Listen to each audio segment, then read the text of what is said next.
It won't be until tomorrow that Donald Trump actually has to face the real music for his repeated violations of the gag order against him.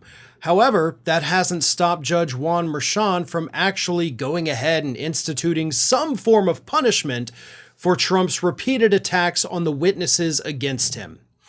What happened late last week was that the prosecutors informed the judge that we are not going to let the defense know who our witnesses are going, like who our first three witnesses are going to be. They're not going to know who is going to be called to that stand once this thing gets underway.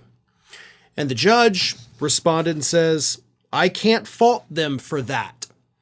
And the judge refuses to force the prosecution to let the defense know who the witnesses are going to be because, of course, he's afraid that Donald Trump's going to go out there, violate the gag order again, and intimidate these witnesses.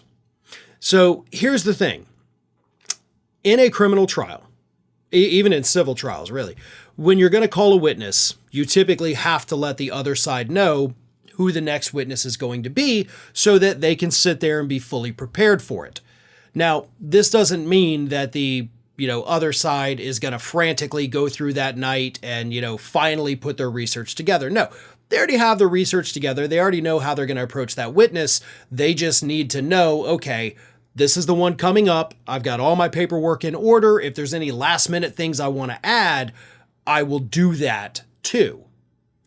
Now the defense, due to Donald Trump's behavior, will not have that advantage.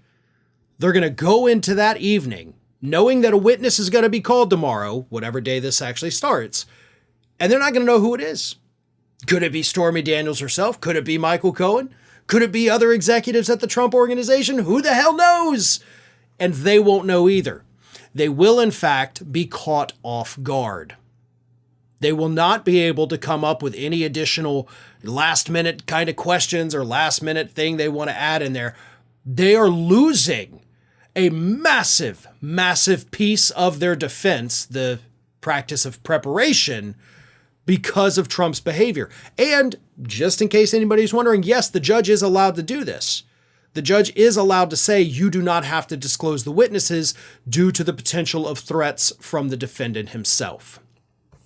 The reason the judge is allowed to do this is, of course, because in trial, the defense is also going to get to call their own witnesses. So if there are things that they wanted to ask those witnesses that they didn't have the extra time to prep for, they can do that when they call the witnesses. So when Trump eventually appeals the ruling in this case, which he's going to do if he loses, they're not going to be able to argue like, well, we didn't know who the witnesses were.